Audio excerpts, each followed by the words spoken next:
Lion Astery was supposed to be the next heir of the most powerful mage family in the Empire, but after failing to awaken his mana 3 times, everyone believed he had become nothing more than a useless disappointment. Ever since waking from a month-long coma, his behavior became even stranger. Instead of training magic, he spent every single day running into the forest, digging through the ground and collecting random herbs. To everyone around him, the young master had completely lost his mind, but they had no idea the real lion was already gone. Inside his body now was Baek Yi-hyun, a former Korean office worker, who mysteriously woke up inside the world of his favorite game. The original owner's memories helped him blend in, but one thing made this world completely different for him: a hidden system. Every herb he collected rewarded him with achievements, rare items, and valuable coins. While everyone mocked him for wasting his time, Lion knew he was quietly building his own future. Since he had no mana, he also knew the Astery family would eventually abandon him. Instead of fighting for a place that would never accept him, he decided to earn enough money through the system and leave before that day arrived. While searching the forest, Lion suddenly noticed a mysterious blue glow hiding inside the bushes. It turned out to be an incredibly rare 3-star herb. Excited, he asked Sylvia if she could see the glowing aura, but she only saw an ordinary herb. At that moment, Lion realized he was the only person capable of seeing the true value of these magical plants. Before he could continue searching, Sylvia delivered an order from the family patriarch, Patrick Astery. The ruthless head of the family wanted to see him immediately. Instead of rushing over, Lion came up with another plan. He asked Sylvia to tell Patrick that he would arrive later because he had something important to finish first. Meanwhile, Patrick learned that his grandson had spent an entire month wandering through forests collecting herbs instead of practicing magic. Already disappointed by Lion's repeated mana failures, his patience finally snapped. When Sylvia informed him that Lion was making him wait, Patrick exploded with rage. He even threatened to destroy the entire forest if Lion refused to appear immediately. Using a magical orb, Patrick watched Lion calmly picking herbs as if nothing had happened, while his anger continued to grow. Meanwhile, Lion enters a hidden laboratory and is amazed by its collection of top-tier alchemy equipment. Realizing how valuable everything is, he decides to test whether the game's skill system works the same in this world. After reviewing his alchemy skills, he concludes that mastery increases through constant practice, so he sets a goal of crafting and drinking 100 basic healing potions. Using the lab's equipment, Lion successfully brews his first potion with extraction magic. After drinking it, his health recovers, an alchemy achievement begins progressing, and his theory is confirmed. Determined to level up, he spends hours creating and consuming potion after potion. Although exhaustion and a full stomach make the task unbearable, he forces himself to finish the final vial. His effort pays off as he unlocks a new achievement and reaches Apprentice Alchemist Level 4. With new recipes available, Lion begins brewing a stronger potion. While gathering herbs earlier, he had already decided that the perfect gift for his grandfather would not be a healing potion, since powerful mages can recover physically with mana. Instead, he creates a rare potion that relieves mental fatigue, knowing the overworked patriarch suffers from constant stress. As the refreshing brew is completed, Lion recalls that this potion was considered worthless in the original game, but in reality it has immense value. After bottling it, the system reveals it is a high-grade 2-star potion that restores the drinker's happiest memories. Even its fragrance clears his mind before he tastes it, making it the perfect gift. The system then announces that creating such a potion should have been impossible at his current level. As a reward, Lion unlocks the ability to form a magic circle, along with a special talent that grants extraordinary control over mana. Magical energy surges through his body, finally awakening his long-awaited mana. Overjoyed, he bursts into uncontrollable laughter. Outside the laboratory, his brother overhears the laughter, assumes Lion has truly lost his mind, and quietly leaves, pleased that his plan is finally coming together and believing his future escape will now be easier.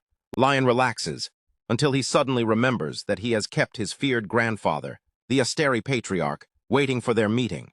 Meanwhile, Patrick waits impatiently as Lion continues to keep him waiting. Gazing out the window, the old patriarch recalls his days as a legendary warrior and hero whose power and influence could have built an entire nation.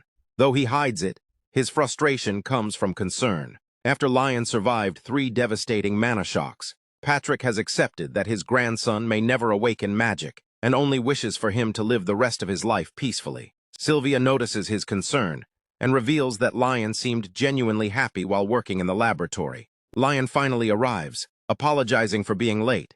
He explains that the recent incident forced him to accept his lack of magical talent and realize he could no longer cling to false hopes. Instead, he devoted himself to alchemy so he could still honor the Astery name. As proof, he presents Patrick with a special potion, made to relieve the mental fatigue caused by endless responsibilities.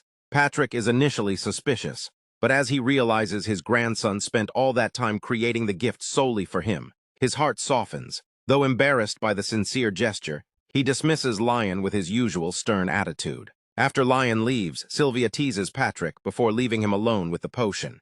Ignoring Sylvia's suggestion to analyze it first, Patrick chooses to accept the gift as it is. Impressed by the potion's exceptional craftsmanship, he drinks it despite believing it will have little effect on someone of his level. The potion works immediately. A calming magical breeze surrounds him as waves of peace wash away his mental exhaustion. Warm memories of his past return, and he falls into the deepest, most comforting sleep he has experienced in years. When he awakens, his long-standing headache has completely disappeared, and he feels refreshed and lighter than ever. Smiling to himself, Patrick decides he can no longer give up on Lion and vows to find a way to cure his grandson's mana shocks. Elsewhere in the mansion, servants spread rumors that Lion's gift was actually a farewell present because he is supposedly close to death.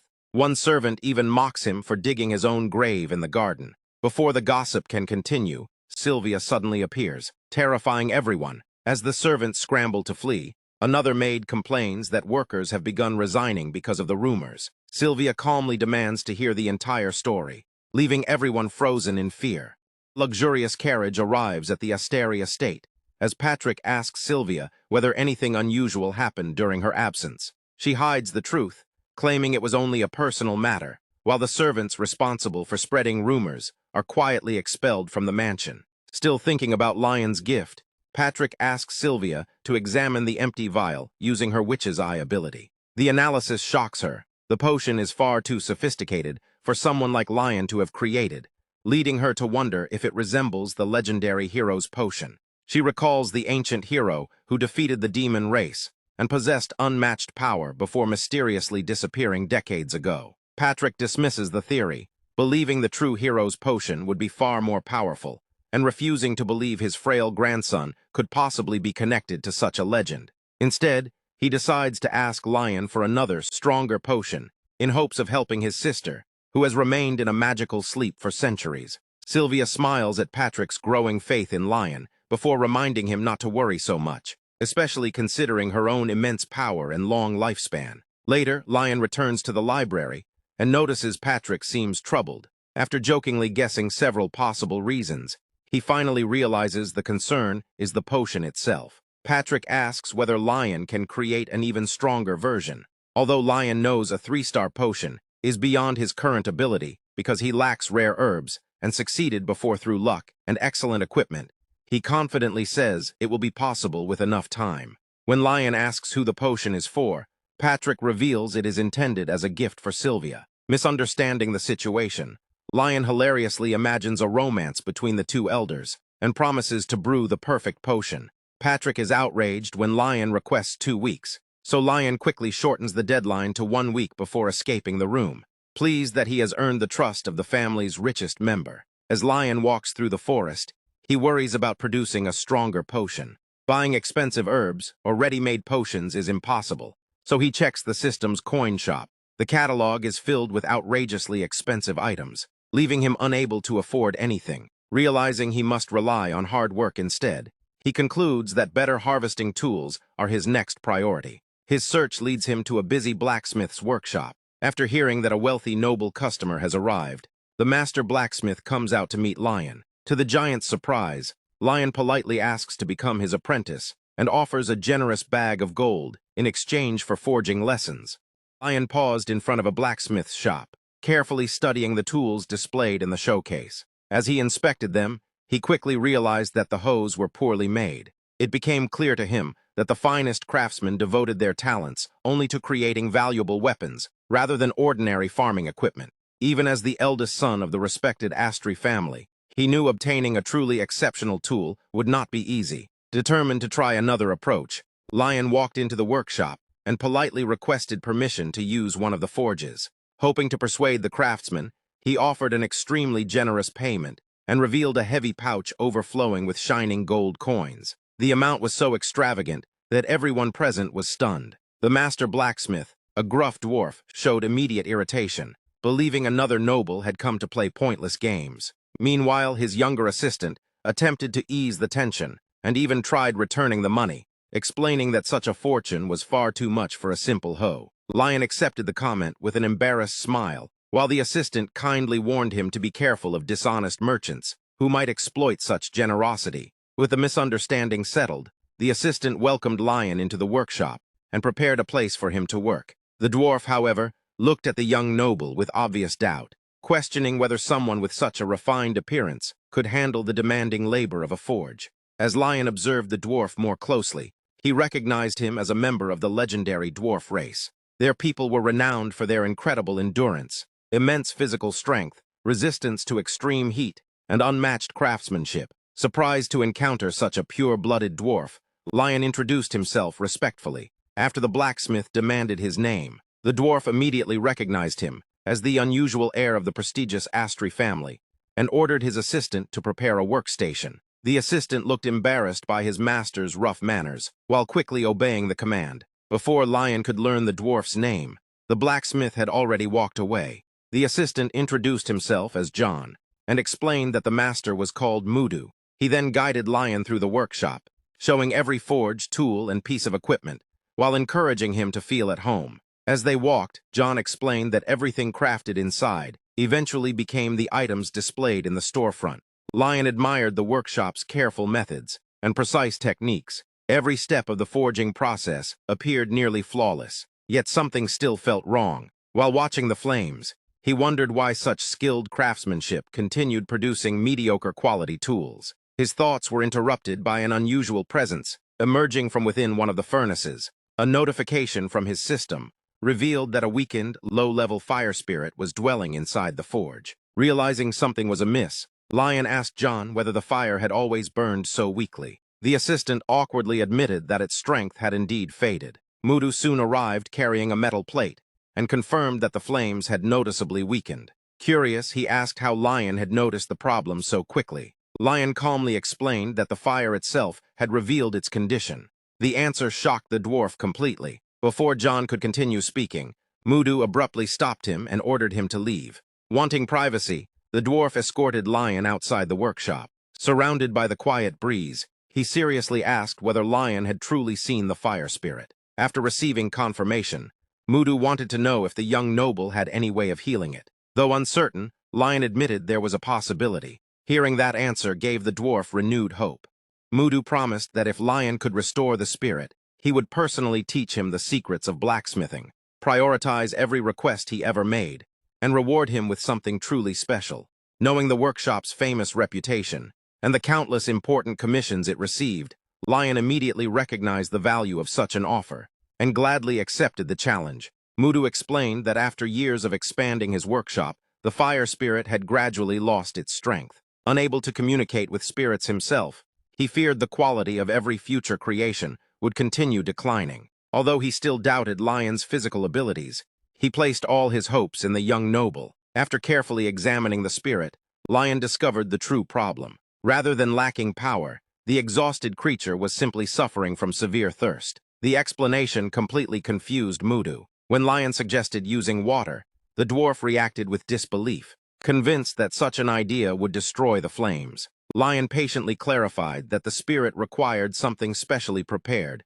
rather than ordinary water. Growing increasingly desperate, Mudu swore he would even surrender his greatest masterpiece if Lion succeeded in saving the workshop. After confirming the promise, the two sealed their agreement with a firm handshake, and Lion immediately began searching for a solution. That night, the peaceful workshop rested beneath the bright moonlight, while Lion remained hard at work. Amused by the unexpected overtime, he focused entirely on helping the weakened spirit. He realized that the creature had been forced to sustain the massive workshop without rest, until it eventually collapsed from exhaustion and dehydration.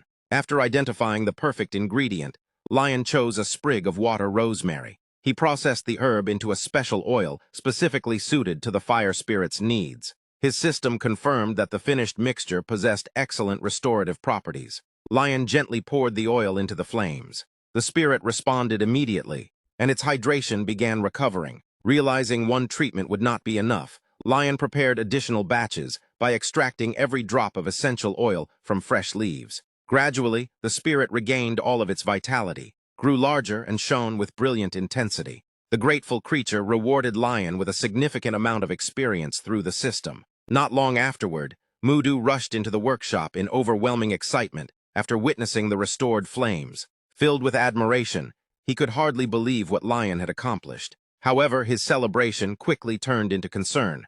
After noticing the young noble's exhausted condition, Lion attempted to hide his fatigue and insisted that everything was fine. But after spending the entire night working without rest, his body had reached its limit. Completely drained of strength, he suddenly collapsed onto the workshop floor. Panic immediately spread through the room as Mudu desperately called for help and tried everything he could to wake the unconscious young noble. The next morning, gentle smoke drifted from the workshop chimney beneath a bright blue sky. When Lion finally regained consciousness, he found two curious children watching him closely. Their fascination quickly turned into a cheerful conversation as they introduced themselves, and Lion responded warmly in return. As they shared breakfast, Lion couldn't help smiling at the close bond between the siblings. Their playful interactions reminded him of the younger brother he had left behind in his previous life. Although those memories carried a complicated mix of emotions, he deliberately pushed them aside. Rather than dwelling on the past or worrying about his family's future, he chose to focus entirely on the path ahead. The peaceful moment was interrupted when the children's mother entered the room and gently sent them outside so they would not disturb the guest during his meal. One of the children continued teasing Lion by using a nickname instead of his real name. Lion laughed and patiently repeated that his name was Lion, hoping the boy would remember it. Instead, the child decided that young master sounded much more impressive. Finding the idea amusing, Lion simply accepted the title. After ushering the energetic children outside, their mother apologized for their behavior. Lion dismissed her concerns and sincerely complimented the delicious soup she had prepared. She admitted that she had been terrified when her husband carried the unconscious young noble home earlier that morning. Deeply grateful for Lion's help, she thanked him with emotion. Lion insisted that the meal and the chance to rest were already more than enough repayment. Soon afterward, Mudu entered the house and asked whether Lion had recovered. The children eagerly rushed to greet their father, who affectionately lifted them into his arms. He happily confirmed that Lion had truly restored the weakened fire spirit. Wearing a satisfied smile, Lion announced that he had finished eating and was ready to resume his training. Mudu revealed that everything had already been prepared inside the workshop. Upon entering, Lion was greeted by an impressive display of finely crafted tools. The dwarf reminded him that any future request would receive top priority, but explained that an even greater reward awaited. Leading Lion deeper into the workshop, Mudu revealed stacks of refined, high-quality iron bars ready for forging. Lion expressed sincere gratitude for the master's generosity. Amused, Mudu joked that he had no intention of providing inferior materials. Eager to begin, Lion declared that he wanted to learn everything as quickly as possible. Mudu started the lesson by explaining the most important principle of blacksmithing: precise control over temperature. He emphasized that metal turning red was not enough, as overheating could permanently ruin it. Only when the iron reached a brilliant golden glow was it ready to be worked. With practiced movements, the dwarf demonstrated how each hammer strike had to be carefully controlled to shape the blade correctly. Once the basic form was complete, every detail was refined before sharpening the edge. Finally, he secured a wooden handle to the finished piece and proudly presented the completed tool, asking whether the process had seemed difficult. Lion thanked him for the lesson and expressed his excitement at learning from such a skilled craftsman. After receiving permission to use the iron bars, he enthusiastically gathered the entire supply at once. Mudu was horrified when Lion tossed all of the iron into the forge without following the traditional preparation process. Remaining completely confident, Lion explained that he wanted to experiment with a different forging method. He immediately began hammering the heated metal, only to discover that forging demanded far more physical strength than he had expected. His first attempt failed completely, with the system declaring the finished piece unusable. Exhausted but determined, Lion refused to stop. He continued forging again and again, slowly improving with each attempt. As his rhythm became steadier, he finally discovered the perfect balance between heat and timing. Striking the glowing iron with confidence, he successfully completed the forging process. The system rewarded his achievement by unlocking the blacksmith talent, leaving Mudu astonished by his rapid progress. Filled with excitement, the dwarf instructed Lion to continue working with the newly forged base. He immediately noticed that the metal possessed a remarkably different quality compared to ordinary materials. The lion carefully sharpened the blade before attaching its handle, completing a magical hoe infused with the blessing of the restored fire spirit.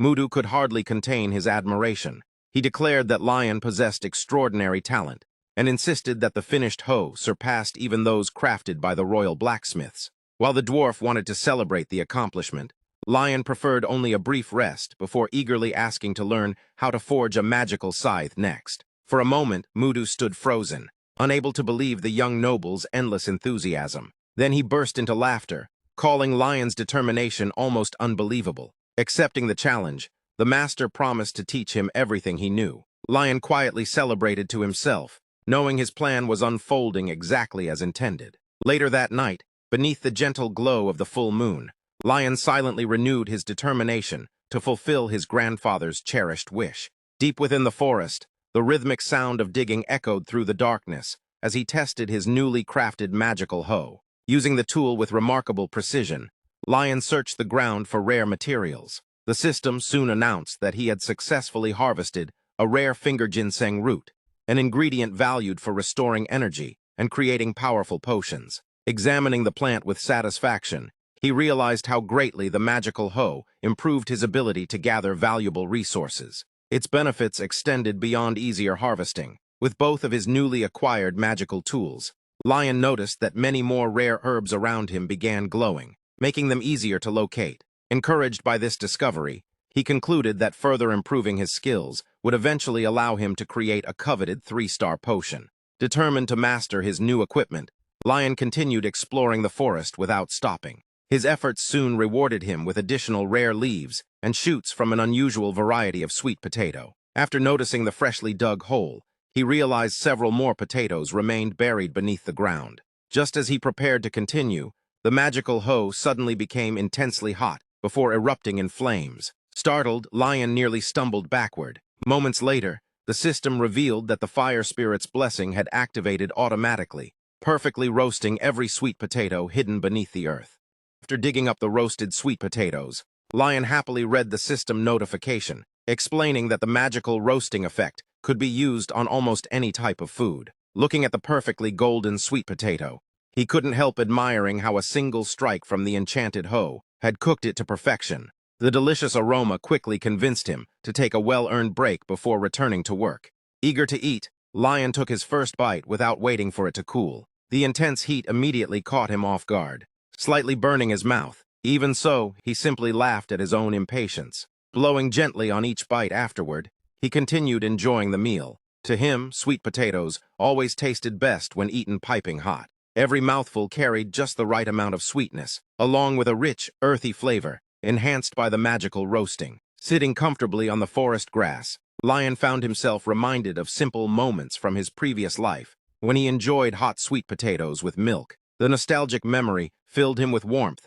as he savored every bite with genuine satisfaction. As he ate, several round little birds quietly landed nearby. One tiny bird stared at him curiously, prompting Lion to tear off a small piece of sweet potato and gently toss it onto the ground. The little creature eagerly swallowed the treat and seemed delighted. Smiling, Lion silently encouraged it to eat without rushing. Before long, more birds fluttered around him, filling the peaceful clearing with cheerful energy. Their company reminded him of an old companion from a game he once cherished. Feeling refreshed after the meal, Lion stood up and turned his attention back to his work. Before collecting the herbs needed for his potions, he decided to gather a few more sweet potatoes while he was already in the area. Several days later, bright sunshine illuminated the Grand Astery family estate as butterflies drifted through the gardens. Back at the mansion, Lion's assistant grew increasingly anxious. 3 full days had passed without any news from the young master, and rumors about Lion's poor condition and possible expulsion from the family had begun spreading throughout the estate. While worrying over the situation, the assistant was suddenly startled by a familiar voice. Turning around, he found Sylvia, the mansion's imposing headmaid, standing behind him with her usual calm yet intimidating presence. He shared the unsettling rumors with her, expressing concern over Lion's disappearance. Just then, Lion emerged from the trees covered in dirt, waving cheerfully, with a plump little bird perched comfortably on his shoulder. Both the assistant and Sylvia stared in complete surprise before hurrying toward him. Concerned by his filthy appearance, they questioned what had happened. Lion simply smiled, scratched the back of his neck, and assured them that nothing serious had occurred during his absence. The assistant soon noticed the bird resting on Lion's shoulder and asked about it with curiosity. Lion looked equally surprised, apparently unaware that the little creature had followed him all the way back to the mansion. Maintaining her composed expression, Sylvia stepped forward and politely attempted to redirect his attention. Instead, Lion immediately asked whether his grandfather had sent any message regarding him. Pretending to be disappointed, he jokingly remarked that the old man was terrible at keeping secrets. Sylvia looked puzzled, but Lion calmly explained that gathering the necessary ingredients had simply taken longer than expected. Hearing that he had successfully collected every rare ingredient left her completely stunned. Without wasting another moment, Lion hurried toward the mansion, eager to begin brewing the magical potion. As he disappeared into the building, he called back for his assistant not to worry, and to get some rest instead. The assistant chased after him, desperately insisting that he at least treat the scratches covering his body. But Lion never slowed down. Sylvia remained standing quietly, watching him disappear from view. Deep in thought, she reflected on everything she had witnessed. Because she was a witch, ordinary potions had never affected her. Even so, she had always felt a quiet fondness for Lion, remembering the frail, constantly ill child he used to be. She found herself deeply moved by the determination he now displayed, willingly pushing himself through sleepless nights to accomplish his goals. A quiet sense of hope slowly grew within her. For the first time in many years, she smiled gently, realizing that Lion's actions had touched her far more deeply than she expected. At the same time, she questioned whether someone once considered so weak could truly create a magical potion of such legendary quality. A few peaceful days passed before Sylvia finally entered the Patriarch's library. Patrick immediately noticed her unusual expression and asked whether Lion's mysterious potion had produced any results. With faintly flushed cheeks, Sylvia admitted that after drinking the potion, her thoughts had become remarkably clear, and her emotions felt calmer than ever before. She initially assumed Patrick had secretly assisted in creating it, but the old patriarch firmly denied having any involvement. His attention, he explained, had been focused entirely on preparing for his beloved grandson's upcoming coming-of-age ceremony. Sylvia's expression quickly grew serious. If Lion had truly created the potion without assistance, the consequences could become politically dangerous. Looking at the small vial resting on the table, she concluded that the formula closely resembled the legendary hero's potion. She went on to explain the ancient legends surrounding the world's true hero, a chosen figure destined to stand against overwhelming monsters and protect humanity. Yet those same legends described a tragic fate. Heroes endured endless suffering, unbearable sacrifices, and profound loneliness. Once peace finally returned, they vanished without recognition, treated as though destiny itself had discarded them. Patrick sadly agreed. Every legendary hero throughout history had disappeared without leaving behind a single trace. Even those who had once fought beside them spent years searching, yet none ever discovered what became of them. The old patriarch then asked the question weighing heavily on his heart. If Lion truly was the reborn savior described in those legends, what should they do? With visible pain, Patrick admitted that he had already lost countless comrades during the war. He refused to watch his own grandson suffer the same fate. Sylvia answered with quiet confidence. If Lion truly carried such a destiny, then protecting his identity would become their highest priority. Moments later, she stunned Patrick by calmly announcing her decision to retire from her position. The patriarch slammed his hand against the table in disbelief, arguing that abandoning everything for Lion was pure madness. He reminded her that his greatest wish had always been to free her from the ancient contract that bound her to the mansion. Before he could continue, Sylvia firmly interrupted him. She insisted that worrying about her own fate as a witch no longer mattered. Every word of the ancient contract was permanently etched into her memory. Although its magic prevented her from leaving the estate, it still allowed her to live freely within its walls. Thanks to the potion Lion had created, She finally felt truly human again after countless years. At that moment, she revealed her astonishing youthful appearance and silently vowed to use her immense magical power to protect him from whatever dangers lay ahead.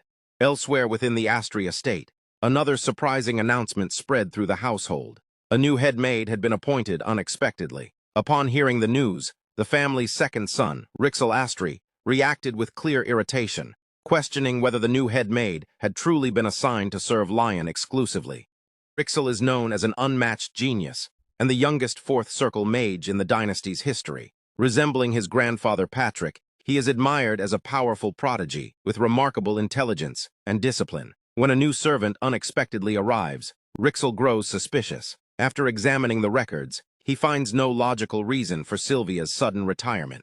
The night before, he had asked her if she truly intended to leave the Grand Castle. She confirmed it, explaining that Lion's potion had miraculously restored her health. Unable to understand how such a thing was possible, Lion listened as Sylvia suggested he spend a day observing his older brother. She reminded him that he had once followed Lion everywhere as a child, and hinted that doing so again might reveal the truth behind Lion's sudden transformation. Though doubtful, Lion decides to investigate. He secretly follows Lion into the eerie forest of Mimir near the Astery borders. As he wanders through the silent woods without finding any trail, he questions why Lion personally gathers plants instead of sending someone else. A steady digging sound soon catches his attention. Quietly approaching a clearing, he discovers Lion holding a glowing sweet potato. Just as Lion is about to eat it, Lion panics, believing something dangerous is happening. He instantly casts wind magic, knocking the potato far away. The unexpected attack leaves Lion startled,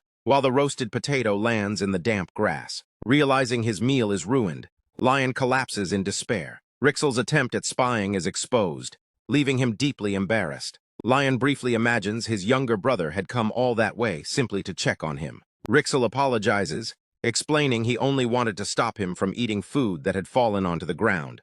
But Lion points out that potatoes naturally grow in dirt. Lion responds with an overly technical explanation of the vegetable, only making it obvious that he has never eaten a sweet potato before. Amused, Lion says Lion has been missing one of life's simple pleasures. He invites him to sit on a nearby log while he digs up more potatoes. Before leaving, Lion asks Lion to light a campfire with fire magic. The young mage easily creates one and quietly watches the flames until Lion returns carrying fresh potatoes. Without hesitation, Lion tosses them straight into the burning embers, shocking Lion, who fears they will burn. Lion calmly explains that the thick skins protect the inside. The brothers sit together beside the warm fire, enjoying the peaceful night. Lion explains that stepping away from exhausting routines helps clear the mind, and Lion silently accepts the advice. Once the potatoes are ready, Lion carefully tastes roasted sweet potato for the first time. The rich sweetness surprises him, and he quickly realizes how delicious it is.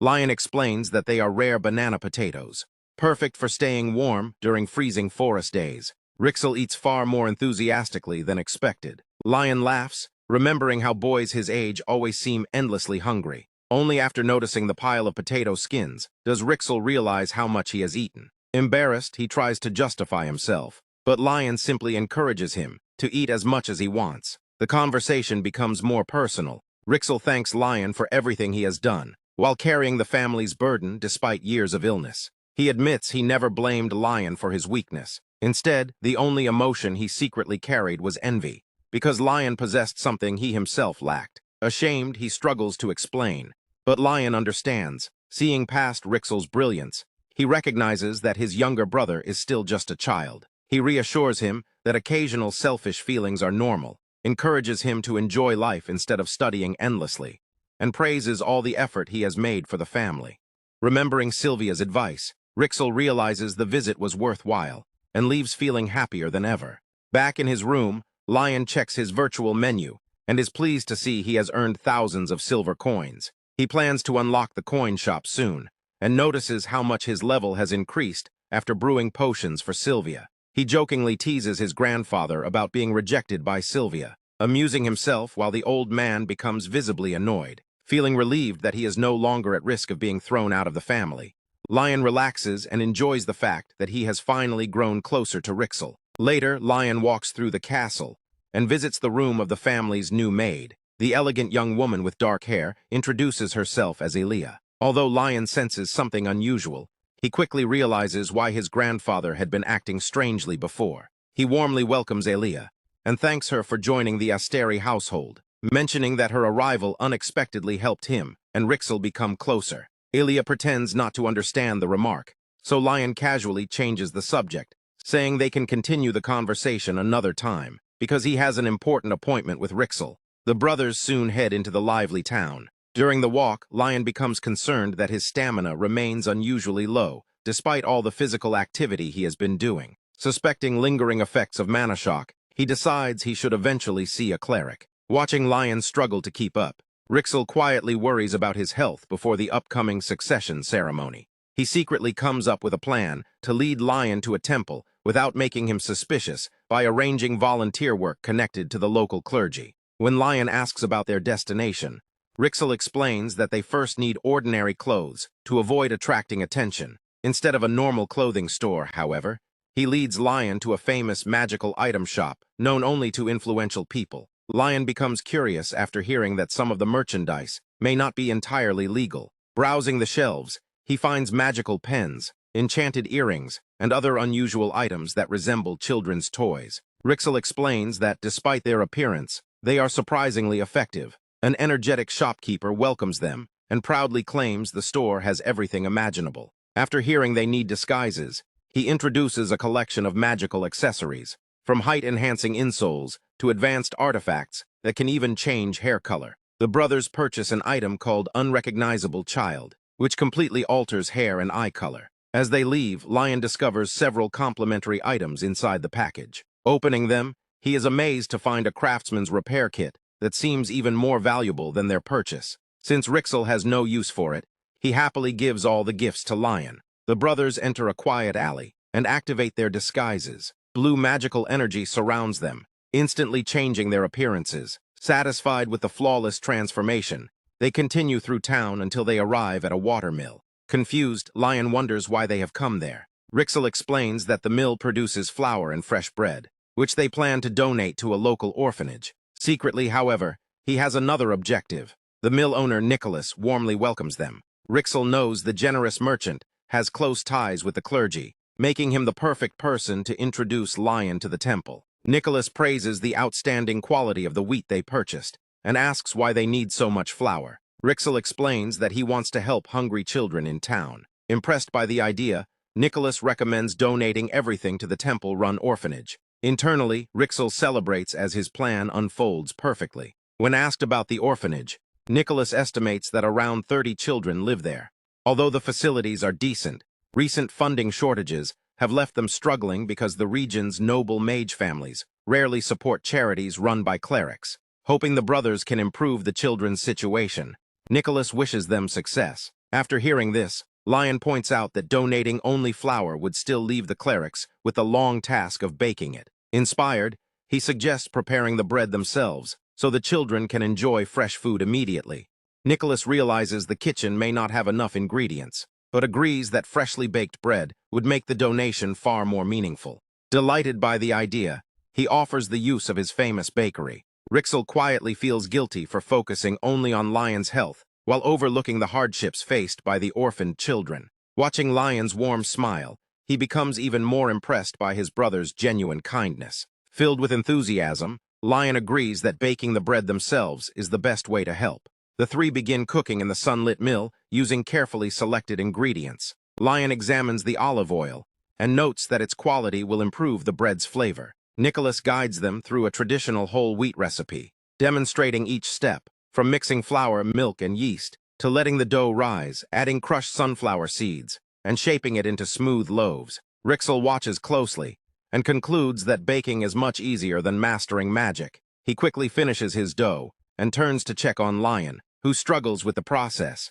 To give Lion more time, Nicholas bakes his own loaf and Rixel's first. When they come out of the oven, one loaf is completely burned. Nicholas reassures Rixel that it was a respectable first attempt despite the mistake. Soon Lion's bread is ready. As Nicholas removes it from the oven, a brilliant golden light fills the bakery. The system announces that Lion has created a perfect grade whole wheat bread, increasing his cooking mastery. Astonished, Nicholas cannot believe the flawless result and asks how Lion managed it. Lion modestly explains that he simply wanted to bake the best bread possible for the orphaned children, and even added decorative cuts to make the loaves more appealing. Deeply moved, Nicholas realizes he had misjudged the brothers, while Rixel sincerely praises Lion's remarkable cooking talent. Inspired, Nicholas suddenly rushes out of the mill, asking the brothers to continue baking while he is gone.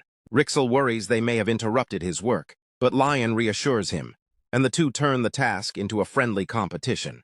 Together, they bake dozens of loaves, cookies, and other treats as Lion's cooking mastery continues to rise. Not long afterward, Nicholas returns with an entire crowd of townspeople eager to help. A cheerful woman explains that Nicholas had shared the brothers' generosity, inspiring everyone to contribute. She mentions that her blacksmith husband was busy, so she came in his place, realizing she might reveal his disguised identity. Lion quickly signals for silence. The volunteers immediately organize supplies, bringing flour, milk, and other ingredients from their homes. One remarkably strong woman effortlessly carries enormous sacks of potatoes, explaining she once fought bears in her youth. Rixel is amazed by the townspeople's generosity and unity, ashamed that his original motive had been political. He looks at Lion with admiration and resolves that helping his beloved brother remains what matters most. More than ever, Rixel becomes convinced that Lion is destined for great things. A few hours later, everyone arrives at the temple-run orphanage with the freshly baked food and donated supplies. The priestess in charge is overwhelmed with gratitude and tearfully thanks everyone, asking how she can repay such kindness. Lion humbly replies that seeing everyone happy is reward enough. The delicious aroma quickly attracts the children. As they excitedly gather around, the priestess gently reminds them to express their gratitude. Opening the donation boxes, the orphans are thrilled to discover not only fresh bread, but also new clothes. The priestess invites the brothers to personally hand out the bread, and they gladly accept. Lion kneels to each child, carefully giving them a warm loaf while watching their joyful smiles. Amid the cheerful celebration, Lion notices a quiet figure hiding behind a large tree. A lonely, dark-haired boy watches from a distance, before fleeing the moment he is spotted. Curious about the child's fearful reaction, Lion asks the priestess about him. She sadly explains that the boy's name is Peter, and gently asks them not to misunderstand his distant behavior. As Peter disappears into the distance, his name lingers in Lion's thoughts. The priestess is relieved that nearly every child at the orphanage has received a warm meal. She then notices Lion walking away with a basket full of bread and wonders where he is going. Smiling gently, Lion explains that Peter has not received his share. The priestess sadly reveals that the shy boy had rejected help several times and eventually refused all charity after repeated emotional hurt. Rixel quietly follows and notices that Peter is about the same age as the blacksmith's children. Seeing how painfully thin the boy is fills him with sympathy. Lion softly calls Peter's name, startling the frightened child. Approaching with patience, Lion offers him a freshly baked loaf, describing its warm aroma and soft texture. Peter's stomach growls loudly, exposing his hunger, but he stubbornly refuses the food. Realizing this is not simple stubbornness, but a lack of trust, Lion chooses not to pressure him and simply sits beside him in silence. As the other volunteers finish their work and leave, time passes until Peter accidentally falls asleep beneath the tree. When he wakes, he assumes everyone has gone, and bitterly convinces himself that people only perform charity for their own satisfaction. To his surprise, Lion is still there, calmly waiting without disturbing his rest. Lion casually offers the bread once more, but Peter refuses again. Accepting the answer without complaint, Lion tears the loaf in half and begins eating it himself. Watching his bread disappear, Peter quickly panics and grabs the remaining half before it is gone. One bite is enough to leave him amazed by its warmth and delicious flavor, and he eagerly finishes every bite while Lion quietly watches with a gentle smile.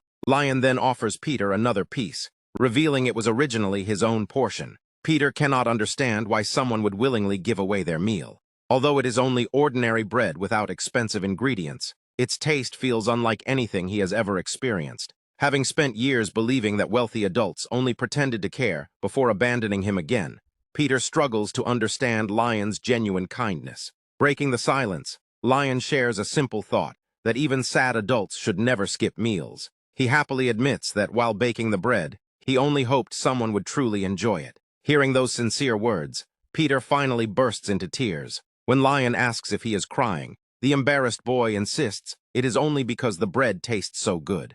Shyly, Peter thanks him, filling Lion with quiet happiness. Lion then extends his little finger and promises to bring Peter more delicious bread another day, confidently stating that he has never broken a promise. Peter eagerly accepts, and the two seal the promise with a pinky swear. Excited, Peter declares that next time he will eat 2 whole loaves, while Lion laughs and encourages him to eat 3 before gently patting his head. Watching from a distance, the priestess is deeply moved. It has been a long time since she had seen Peter smile so sincerely, and she quietly regrets how distant everyone had become from him. As Lion leads Peter back toward the other children, hand in hand beneath the evening sky, she silently prays that such a kind-hearted young man will always be blessed. As the sun begins to set, the children happily wave goodbye and ask the brothers to visit again. Just before they leave, the priestess urgently asks them to stay a little longer. She explains that a priest is on the way to bless the children and invites the brothers to receive the blessing as well. Rixel is delighted, realizing his secret plan has finally succeeded, and politely accepts. The priestess leads them along a quieter path, mentioning that the priest should arrive at any moment. Soon, the sound of approaching horse hooves echoes through the area as a luxurious carriage carries an imposing young cleric wearing glasses toward the orphanage. Rixel worries the meeting with the priest could be dangerous and suggests delaying it, but Lion casually agrees to leave instead, claiming he remembered something important at the mansion. He rushes off, saying he wants to practice cooking, leaving Rixel confused but satisfied since he had planned to evaluate the priest first before introducing Lion. Meeting the young cleric alone, Rixel is greeted by Lick, who thanks the anonymous donor behind the orphanage's generous gifts. Rixel confirms he wishes to remain anonymous and notices how unusually young Lick is for someone of such rank. While sharing tea, he humbly credits Lion for the idea of baking fresh bread. Lick asks if Lion was the one who left early because of poor health. Rixel sadly explains that his brother has always been physically weak and admits the charity event was partly meant to bring Lion closer to the clergy for help. Understanding his concern, Lick sympathizes and surprisingly reveals that he had secretly left the temple himself. After a thoughtful pause, he asks Rixel to return 3 days later with Lion for a private meeting. Back at the mansion that night, Rixel eagerly tells Lion that the priest has agreed to examine his health. Although Lion knows he is no longer truly ill after overcoming his mana problems, he accepts the invitation out of courtesy. Rixel happily reminds him that the appointment will take place at dawn 3 days later. At the temple, Lion is impressed by the high-quality holy water prepared by Lick. After greeting each other, Lion immediately asks why such an early meeting was necessary. Lick explains that he experienced a prophetic dream in which the two brothers appeared alongside the orphaned children. The peaceful vision convinced him to meet them personally and learn who they truly were. Although Lick quietly suspects the brothers may be noble spies seeking information about the temple, he proceeds with the examination. Rixel leaves the room, allowing the treatment to begin. Divine green energy surrounds Lion, but the blessing produces no visible effect. Confused, Lick attempts it again before realizing something extraordinary. There are only 3 possible explanations: powerful magic rejection, a body already in perfect health, or a person destined to have a tragically short life. Though unsettled by the mystery, Lick warmly assures Lion that the temple will always help him whenever he needs it. Holding Lion's hands firmly, he urges him to seek him out if unbearable pain ever keeps him awake at night. Slightly puzzled, Lion thanks the cleric before leaving. As Lion walks away, Lick watches him with growing concern. Despite the blessing healing the soreness from baking bread, Lion senses that something about the entire encounter feels strangely unsettling. On the ride back to the Grand Astery castle, Rixel celebrates what he believes is Lion's successful treatment. Lion, however, notices the dark circles under Rixel's eyes and asks if he is overworking himself. Rixel insists he is fine and immediately leaves to continue his exhausting mana training. Worried that his younger brother will eventually collapse from overexertion, Lion watches him go. From a distance, Elia remarks that both Rixel and the family patriarch have been pushing themselves far too hard lately. She suggests that Lion speak with their grandfather to help ease the burden. Then, with a clever idea, she recommends bringing the old patriarch some delicious sweets first. Lion eagerly agrees, inspired by the plan. Lion and Elia head to the castle kitchen, where he puts on an apron and begins baking. While preparing the dough, he accidentally calls Elia Sylvia. She gently corrects him and assures him that Patrick will gladly eat anything made with care by his grandson. Embarrassed, Lion continues, until he suddenly remembers a special ingredient. To Elia's surprise, he adds roasted sweet potatoes to the cookie dough, explaining that their natural sweetness will create a lighter dessert. He shapes the cookies into stars and kittens before baking them. The system confirms the sweet potato cookie recipe is a success, and even grants it a fatigue-reducing effect. Both Lion and Elia are impressed by the result, and after tasting one, Lion decides it is even better than the sweets he remembered from his previous life. Elia suggests packaging the cookies, but Lion tells her to rest while he finishes the remaining work. Once alone, Lion opens his hidden inventory and uses his newly unlocked recipes to prepare a special crimson support drink. Using fresh lemons, oranges, cinnamon, and rosemary oil, he brews a fragrant beverage that resembles mulled wine from his previous world. After tasting it, he arranges the drink beside the cookies. The system reveals that the combination greatly reduces fatigue, rewarding Lion with extra experience and silver coins. Proud of his creations, Lion carries the tray to the library to visit Patrick. The old patriarch is surprised that Lion brought everything himself, instead of sending servants. Lion explains that he wanted them to enjoy the treats together. Patrick skeptically tastes one of the bear-shaped cookies, but is immediately amazed by its soft texture and balanced sweet potato flavor. As Lion's cooking level increases again, he happily realizes his grandfather truly enjoyed them. Patrick quickly guesses Lion has another reason for visiting. Laughing, Lion admits it, and asks if Rixel's intense training can be reduced before the upcoming coming-of-age ceremony. He explains that his younger brother has been studying far too hard for someone his age and deserves time to rest. Although Patrick remains stern on the outside, he is deeply touched by Lion's concern for his brother. Happy to see genuine affection instead of rivalry between his grandsons,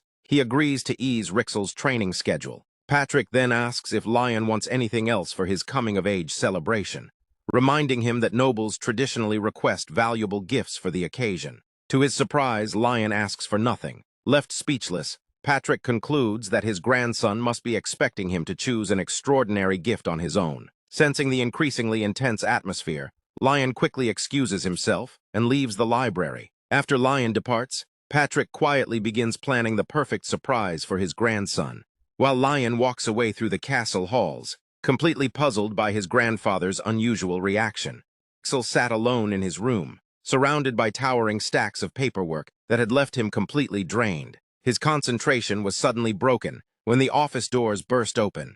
Lion entered with enough force to send loose sheets fluttering across the room, startling Rixel and creating even more chaos. The sight amused Lion, who found the clutter entertaining, and teased his younger brother's untidy workspace. Embarrassed, Rixel lowered his head, wishing Lion had never seen him in such a miserable state. Curious about the unexpected visit, he asked why Lion had come. In response, Lion proudly presented a tray of snacks he had personally prepared. The brothers settled onto a sofa together, and Rixel reached for a bunny-shaped cookie first. After taking a bite, he was amazed by its incredible flavor. He enthusiastically praised Lion's cooking, while Lion humbly explained that preparing delicious food was simply one of his hobbies. Lion then shared some reassuring news. After speaking with their grandfather, he had secured permission for Rixel to take a proper break until the day of the grand ceremony. Having noticed how exhausted his younger brother had become through endless training, Lion wanted him to have time to recover. Deeply touched by such thoughtfulness,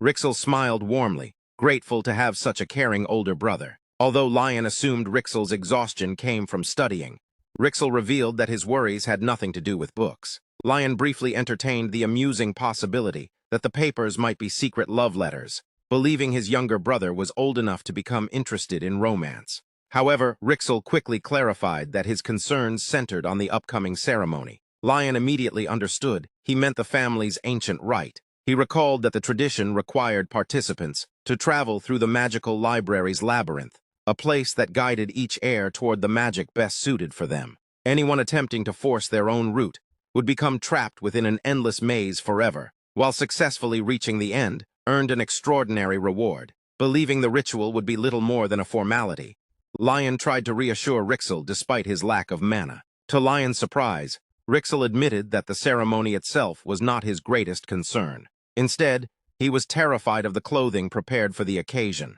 Completely confused, Lion wondered how ceremonial clothes could possibly be such a serious problem. Rixel placed the outfit design on the table, exposing what he considered their grandfather Patrick's greatest weakness. While Patrick excelled in many areas, fashion certainly was not one of them.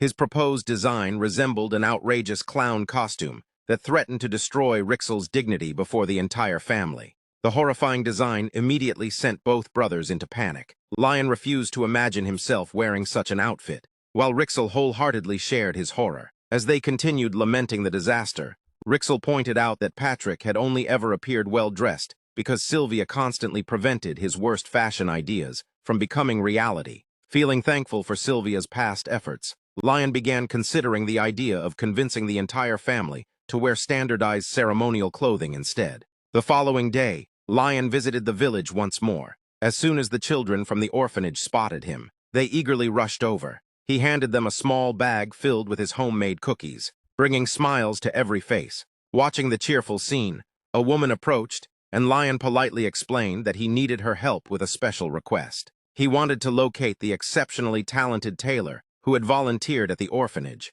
The woman's eyes widened in surprise at the request. Lion explained that he had been deeply impressed by the tailor's craftsmanship, recalling how flawlessly every piece of clothing had been adjusted to fit each orphan. Convinced that only someone with such extraordinary skill could accomplish what he needed, Lion insisted on meeting the artisan. The woman agreed to guide him, but hinted that he would understand her hesitation once he arrived. Following her directions, Lion reached an aging wooden shop that looked as though it had been abandoned years ago. The weathered sign barely clung to the building before finally crashing onto the ground, making the place seem even less trustworthy. Despite his growing doubts, Lion stepped inside. The dim interior, crowded with eerie mannequins, felt completely at odds with the reputation of a legendary tailor. After calling into the silence, Lion was met by a man wearing dark sunglasses, who emerged quietly from the darkness. In the next instant, the stranger's reserved demeanor vanished, replaced by overwhelming excitement at the arrival of a customer. After studying Lion's face, the tailor recognized him as the mysterious volunteer from the orphanage. Lion admitted that he was actually the heir of the Astery's family, and explained that he had disguised himself during the charity work for personal reasons. The tailor accepted the explanation without judgment and welcomed him warmly, wondering why someone of such high status had visited his humble shop. Lion revealed that he was searching for a master tailor capable of creating exceptional clothing. Surprised, the tailor questioned why one of the Empire's most influential noble families would seek his services. He then invited Lion into a more comfortable room where they could speak in private. Along the way, Lion noticed several prestigious trophies displayed on a shelf, including the Empire's highest honor in tailoring. Taking a seat on an old sofa, Lion shared the homemade cookies he had brought, while the tailor apologized for serving nothing more than ordinary tea. The tailor was astonished to learn that Lion had baked the cookies himself. Remembering the delicious bread served at the orphanage, he praised Lion's remarkable culinary talent before happily accepting one of the bear-shaped cookies. The moment he tasted it, his expression completely changed. The delicate sweetness and satisfying crunch melted together into an unforgettable experience. The flavor inspired vivid emotions, filling his imagination with poetic images that shifted from pure innocence to deep mystery. Completely captivated, he felt ordinary praise could never describe such perfection. Overwhelmed by emotion, the tailor declared the cookie to be a genuine work of art. Wiping away tears, he became convinced that Lion possessed a refinement few people could truly appreciate. Seeing the tailor's heartfelt reaction, Lion simply smiled and wondered if he had enjoyed the treat. The tailor admitted that the cookie had nearly brought him to tears and claimed it had filled him with endless inspiration. Filled with gratitude, Andrew promised to answer every question honestly. Assuming Lion had come to commission clothing, he confidently declared that no tailor surpassed his cutting and sewing abilities. However, his confidence soon faded into hesitation. Andrew confessed that his creations might bring embarrassment to a noble household because of his own troubled background. Curious, Lion asked for the real reason behind his concern. Andrew sadly revealed that he was the illegitimate son of a noble family. Because of that birth, prejudice had spread throughout noble society, destroying his once thriving luxury business as wealthy clients gradually abandoned him. Believing his reputation might become a burden, Andrew suggested hiding his identity if Lion still wished to hire him.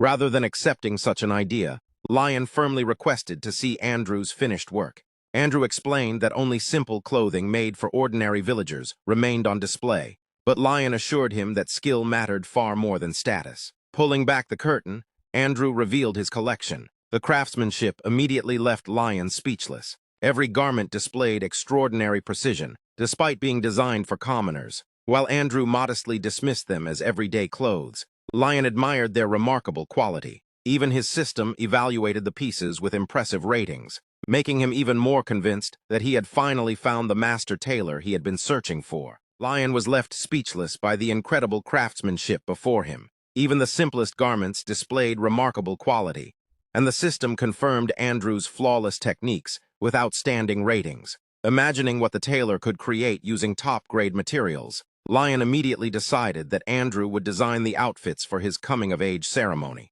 The announcement shocked Andrew, who worried that his work might bring disgrace to such an important family. Lion dismissed those concerns, assuring him that no one would dare criticize his choice. Holding up 3 fingers, he requested 3 perfect outfits and asked whether Andrew was willing to accept such a prestigious challenge. Promising to take full responsibility for everything, Lion encouraged the tailor to embrace the opportunity without worrying about cost. Unable to resist the chance to work with rare materials, Andrew eagerly accepted. Sitting down with pen in hand, he enthusiastically recorded Lion's detailed requests for elegant, coordinated outfits. His excitement briefly turned into panic after learning that even Patrick would wear his creations. But Lion brushed aside the opinions of prejudiced nobles. Realizing the Astery's family's influence would silence any criticism, Andrew confidently began planning the project. Soon, Lion presented the legendary Astery's fabric catalog. The sight of the priceless collection filled Andrew with awe as he carefully turned its golden pages.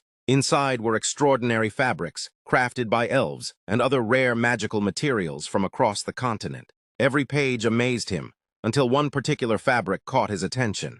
He fondly remembered that a noble lady had once treasured it, though it had long disappeared from the market. Reading its description through his system, Lion discovered that the enchanted fabric had been created by his grandfather, especially for his mother. Recognizing its sentimental value, he decided to include it in the family's ceremonial clothing, and Andrew confirmed it could be sewn. As Andrew prepared to take measurements, rhythmic knocks interrupted them. Rixel arrived after organizing the delivery of special supplies. Moments later, both Lion and Andrew were stunned to discover a long line of carriages unloading enormous quantities of premium sewing materials. Rixel explained that he had learned about Lion's plans and wanted to ensure his brother's celebration would be absolutely perfect. Delighted, Andrew eagerly replaced his old equipment with the newly delivered tools. After thanking Lion for his patience during the measurements, Andrew promised to create a true masterpiece. Before leaving, Lion made one final request that surprised both Andrew and Rixel. He wanted to learn sewing. Although Andrew warned that beginners often injured themselves, Lion insisted that he only wished to understand the craft well enough to appreciate the dedication behind every stitch. Deeply moved by that sincere reason, Andrew agreed to teach him everything he knew before beginning Rixel's measurements and giving Lion time to explore the shop. As evening approached, Lion wandered through the workshop, continuing to admire the tailor's remarkable craftsmanship.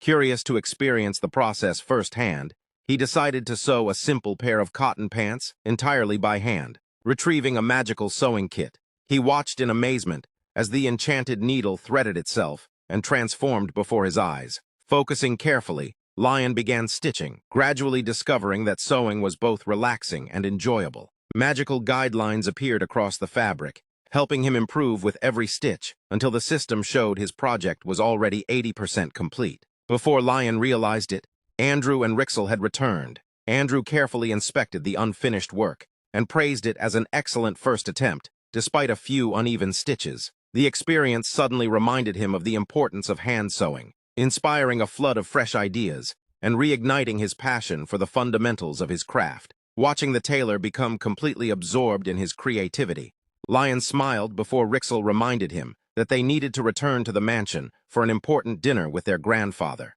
At the castle, the butler informed Patrick that both of his grandsons had arrived and were waiting for dinner. After finishing important paperwork, Patrick headed toward the dining hall. Along the way, the butler remarked that it was unusual for the 3 of them to share a meal. Patrick admitted that his heavy workload existed only to protect his grandson's future, complaining that even decades after the Demon War, The royal family still demanded too much from him. Pushing those thoughts aside, he looked forward to spending time with his only heirs. Entering the dining room, Patrick quietly reflected on how much Lion had changed recently. Seeing both grandsons together reminded him of his late daughter and strengthened his resolve to protect them, especially by keeping Lion's extraordinary potential hidden. Lion greeted him warmly and was surprised by the lavish dinner, while Rixel explained that he had specially requested the feast since it had been so long since they had all eaten together. The meal made Lion remember how, in the past, he had been limited to bland food, while Patrick dined elsewhere, leaving Rixel to eat alone at the enormous table. The realization filled him with guilt, and he suggested that the family begin sharing meals more often. Touched by the idea, Rixel silently appreciated his brother's kindness, while Lion promised himself that his younger brother would never have to experience such loneliness again. Once everyone began eating, the atmosphere quickly turned stiff and quiet. Patrick discussed work with Rixel, making the dinner feel more like a business meeting than a family gathering. Hoping to change the mood, Lion unexpectedly asked whether Patrick had once created a special fabric for his mother. The question visibly unsettled the elderly man. Lion explained that he had recently met a talented tailor who recognized a rare glowing fabric kept in the family's collection. After Rixel confirmed seeing the same material, Lion concluded that it must have belonged to their mother. Realizing he could no longer avoid the painful subject, Patrick finally admitted that Lion was correct. Patrick revealed that he had personally created the magical fabric years earlier to protect his daughter, weaving protective magic into every thread out of a father's love. He never expected the precious material to survive for so many years. The confession left Rixel quietly reflecting on his grandfather's feelings, while Patrick realized that his own grief had unintentionally pushed his grandsons away. Lion announced that he wanted to use the treasured fabric for the family's ceremonial outfits. He then surprised Patrick by asking when he could take his measurements as well. Assuming the clothes were only for the two brothers, Patrick was caught off guard, but Lion insisted that the entire family should wear matching outfits. Rixel suggested inviting Andrew to the castle for everyone's convenience, and the idea was warmly accepted. With a rare smile, Patrick agreed to follow Lion's plan. As preparations for the coming-of-age ceremony continued, everything progressed smoothly. Andrew's frequent visits ensured the family's custom clothing was turning out perfectly, while the castle decorations were completed on schedule. With Patrick and Rixel handling most of the remaining work, Lion suddenly found himself with plenty of free time. Determined to improve his sewing, Lion spent hours practicing. Despite producing increasingly impressive work, the system never displayed a notification confirming that he had learned the sewing skill. After completing an excellent shirt without unlocking the ability, he began to wonder if he simply lacked talent. Trying to stay optimistic, he convinced himself he might only need more practice, but frustration continued to build as he failed to understand why sewing worked differently from cooking. Just as Lion reached his limit and vented his frustration, a maid arrived with unexpected news. Andrew had returned to the mansion with the finished clothes, but something about the tailor seemed unusually troubled. According to the maid, he carried the expression of someone who believed a serious mistake had occurred during the production. Lion hurried to the castle's reception room to find out what had troubled Andrew.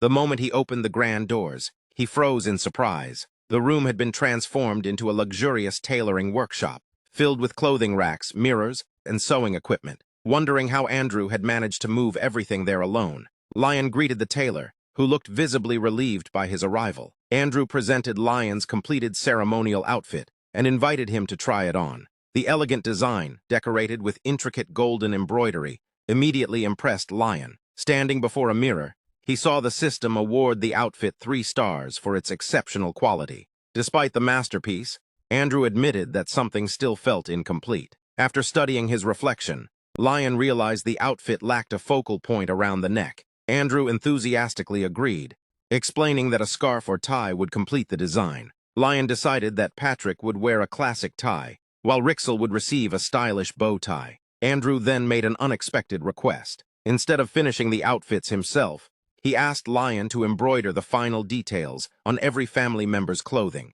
Shocked, Lion hesitated, believing it would be disrespectful to alter a master's work. Andrew explained that he had recently discovered the woman he had once sewn for was Lion's late mother. Remembering Patrick's gratitude and the love woven into the protective fabric, he realized that family clothing carried emotions beyond craftsmanship. Since Patrick had protected the fabric with magic, Andrew believed only Lion could complete the garments by adding his own heartfelt touch. Deeply moved, Lion accepted the challenge. The two sat together to plan the finishing details. Lion revealed sketches he had already prepared, explaining that he wanted Rixel's outfit to emphasize his role as the family's worthy successor. For his own design, however, Lion decided to wait until the others were complete. Andrew began teaching him the fundamentals of tie making, explaining every part of its construction and the techniques required to achieve an elegant finish. Lion quickly understood the terminology, surprising his teacher with how much he had already learned. As the first lesson began, the system immediately pointed out flaws in Lion's first attempt, reminding him that he still had much to improve. Moving on to embroidery, Lion chose to decorate the tie with the Astery's family crest, a pattern of connected leaves symbolizing the family's unbreakable bond. Andrew praised the meaningful design and taught him how proper texture brought embroidery to life. Realizing the task would require intense practice, Lion asked for 3 days to complete all the embroidery himself. Confident in his students' determination, Andrew gladly agreed. Lion spent countless hours practicing. Even after avoiding painful mistakes, like pricking his fingers, the system continued criticizing his plain embroidery. Refusing to rely on magical repair tools, he experimented with his own patterns, determined to improve naturally. The constant needlework left him exhausted, sore, and tempted to quit, but he refused to abandon the project. As Lion finally settled into a steady rhythm, a mysterious golden light spread across the fabric beneath his hands. The system announced that his relentless effort had awakened a special tailoring skill, promoting him to apprentice tailor. With his new ability, his speed and precision improved dramatically. As he continued cutting, pressing, and sewing, his tailoring level quickly rose even further. Reflecting on his previous crafting experiences, Lion realized that every special skill had awakened only when he truly needed the item he was creating. Unlike before, he had achieved this progress without depending on magical assistance, making the accomplishment even more meaningful. The system rewarded his completed tie with a high-quality rating, enhanced by his unique craftsman's touch. When Lion finished the final embroidery, the family crest glowed brilliantly. The system upgraded the accessory to a perfect 3-star masterpiece and praised it as an extraordinary work of art. After placing the tie onto the ceremonial outfit, both pieces resonated together, activating a powerful synergy effect. The completed suit advanced to an impressive 4-star rating, becoming an outfit worthy of the grand coming-of-age ceremony. Lion was stunned to discover that the completed ceremonial outfit possessed several powerful magical effects. The system confirmed that he had finished the first stage of a special tailoring challenge, motivating him to complete the remaining outfits. Keeping his excitement under control, he focused carefully on the next task. After successfully finishing Rixel's bow tie, the system announced that the second stage of the challenge was complete. Looking over Patrick's and Rixel's finished outfits, Lion realized that designing his own accessory would be the greatest challenge. Wanting to avoid repeating the same style, he created a unique tie centered around a beautiful gemstone. Searching through the Astery's family's treasure chest, he selected a magnificent purple jewel whose color perfectly matched his family's distinctive eyes. Once attached to the elegant dark tie, the result exceeded his expectations. The system declared the tailoring challenge complete, rewarded Lion with a large number of coins, and unlocked the special system coin shop. Just as he prepared to explore the new feature, the door burst open. Rixel entered with an intimidating expression, after discovering that Lion had been staying awake every night to sew. Ignoring Lion's excuses about deadlines, Rixel ordered him to get proper rest, while a maid promptly carried the exhausted Lion off to bed, despite his desperate wish to examine the newly unlocked shop. The long-awaited day of the coming-of-age ceremony finally arrived. Wearing his completed suit, Lion received praise from the maid, who admired his elegant appearance, and especially the beautifully crafted tie. Remembering how emotional Andrew had become after seeing the finished outfit, Lion felt relieved that all his hard work had paid off. The maid quietly reflected on how much Lion had grown since his fragile days in the past. Soon, Rixel appeared in his own ceremonial attire and offered to personally escort his older brother to the celebration. Together, they entered the grand hall, where magnificent decorations, glittering chandeliers, and a full orchestra created an atmosphere worthy of royalty. The gathered nobles admired the lavish event, with many commenting that the celebration surpassed even an imperial banquet. Others quietly observed the Astery's family's renewed unity beginning to doubt the old rumors surrounding them. The announcer formally introduced Patrick and his two grandsons. While the nobles respectfully acknowledged Patrick and Rixel, all attention shifted the moment Lion appeared. Descending the staircase with confidence and dignity, he received enthusiastic applause from the guests. Although a few nobles questioned whether he truly looked worthy of becoming the family's future leader, his calm presence and remarkable attire quickly won over much of the audience. Before Lion addressed the guests, Patrick quietly warned him to be careful around the assembled nobles, revealing his hidden concern beneath his usual stern attitude. Lion smiled to himself, recognizing his grandfather's genuine care. Taking the stage, he delivered a graceful speech celebrating his coming of age, expressing sincere gratitude to everyone in attendance, while presenting himself with confidence and maturity. Rixel listened proudly, realizing how dependable and charismatic his older brother had become. Throughout the hall, the nobles praised Lion's refined appearance, noting that although the outfit appeared simple at first glance, it possessed an elegance unlike anything they had seen before. Unable to identify its designer, many admired the craftsmanship, while Patrick quietly complimented Lion's excellent judgment, surprising Rixel with such open praise. After concluding his speech, Lion thanked everyone once more and invited them to enjoy the celebration. The hall erupted into applause as the banquet officially began. Rixel congratulated him on his impressive performance, while Lion privately credited his confidence to the experience he had gained in his previous life. Patrick then offered rare words of approval, proudly acknowledging that Lion upheld the family's noble spirit despite lacking mana or aura. His sincere smile deeply moved Lion. As the family enjoyed the luxurious feast together, Patrick asked Lion what item he intended to bring into the mysterious labyrinth during the upcoming ritual. Knowing the chosen object would influence the reward he received, Lion carefully considered his options. Since ordinary strategies for mages would not necessarily apply to him, the outcome remained uncertain. After reflecting on the possibilities, he revealed that he planned to carry one of the exclusive potions he had crafted himself.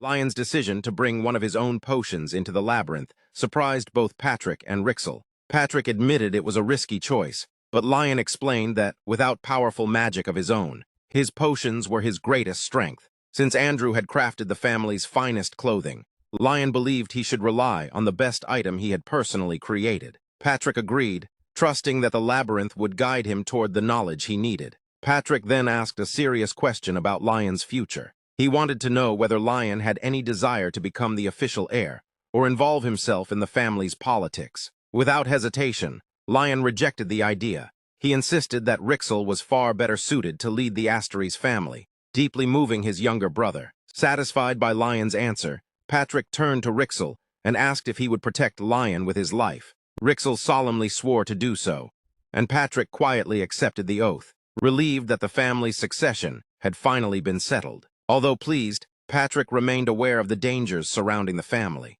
While the imperial family was distracted by its own internal struggles, he considered the greatest threat to be the ruthless House of Swordsmen, a powerful clan rebuilt through a brutal survival ritual. Determined to avoid unnecessary conflict with them, Patrick granted Lion the freedom to pursue his own path. With one strict condition, he was forbidden from recklessly putting himself in danger. Lion promised to stay safe, allowing the family to enjoy the rest of the banquet in peace. As the celebration continued, Lion watched Patrick and Rixel speak with the nobles, before remembering that he also had a goal to accomplish. Soon, a young noblewoman approached to ask who had created his elegant outfit. Delighted by the question, Lion realized he had found Andrew's first potential customer. More noblewomen quickly gathered, eager to learn the identity of the tailor responsible for such remarkable craftsmanship. Some guests mentioned rumors that the tailor had been shunned by the nobility because of political disputes. Realizing Andrew's reputation had suffered unfairly, Lion asked whether that would discourage them. The women laughed, explaining that quality mattered far more than gossip.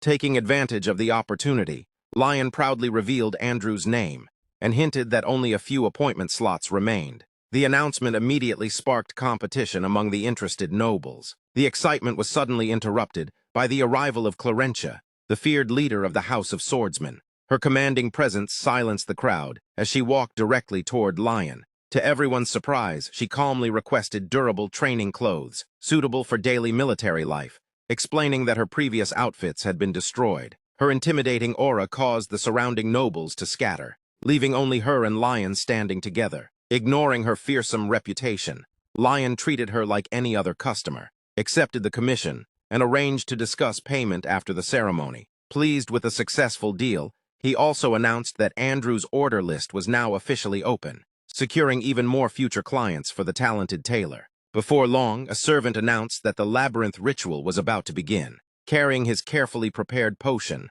Lion made his way to the enormous black gate leading to the ancient labyrinth.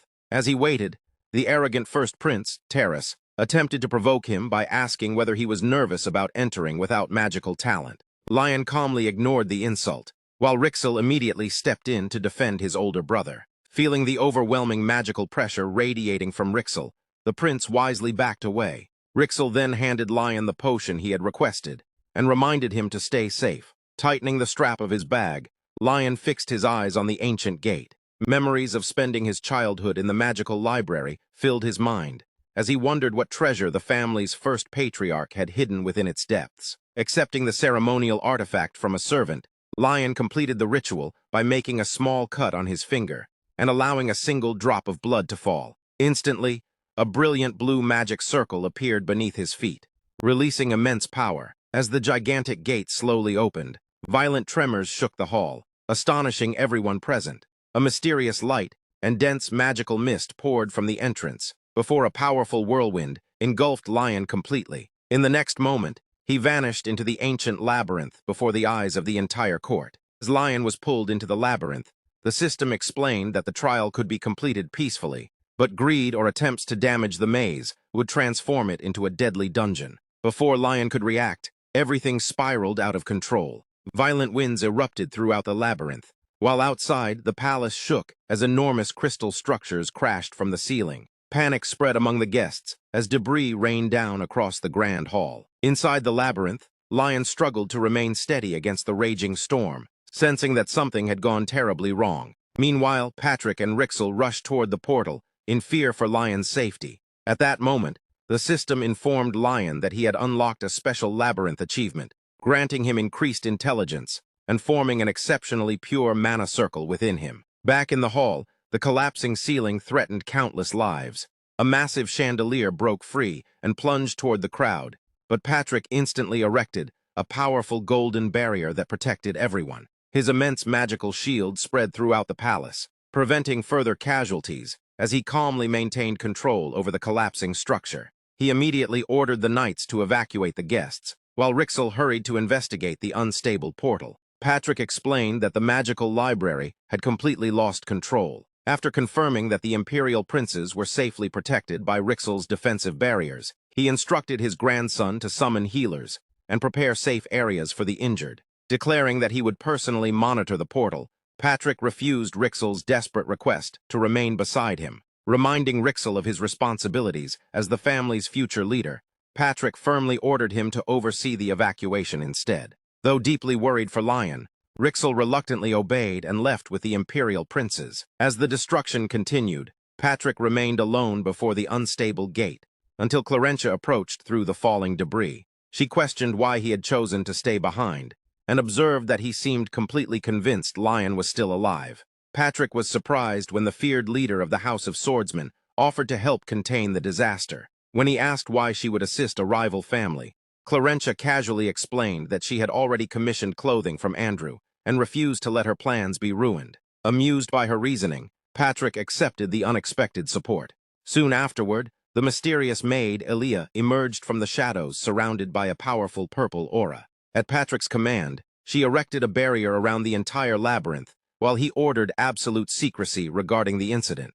Using a magical artifact, Patrick immediately began stabilizing the damaged area, hoping to create a safe passage that would eventually allow Lion to escape. Meanwhile, Lion found himself lying peacefully in a beautiful meadow covered with colorful flowers. Beneath a bright sky, a blue butterfly drifted nearby, as the system announced that he had successfully completed the book Labyrinth and unlocked a special achievement. Confused, Lion realized he had cleared the trial without understanding how it had ended. Remembering the game's original mechanics, he concluded that he had reached the reward chamber. Yet there was no simple button to claim the prize, as there had been in the game. Trying to understand the difference, Lion ruled out the possibility that his newly formed mana was responsible. If mana alone had been the key, Patrick could have claimed the treasure long ago. A new theory soon emerged. Lion wondered whether the labyrinth had recognized not his current body, but the soul inhabiting it. He recalled that Patrick had sealed the treasure inside the labyrinth after the demon war 50 years earlier, and remembered that the legendary hero of that war had mysteriously vanished afterward.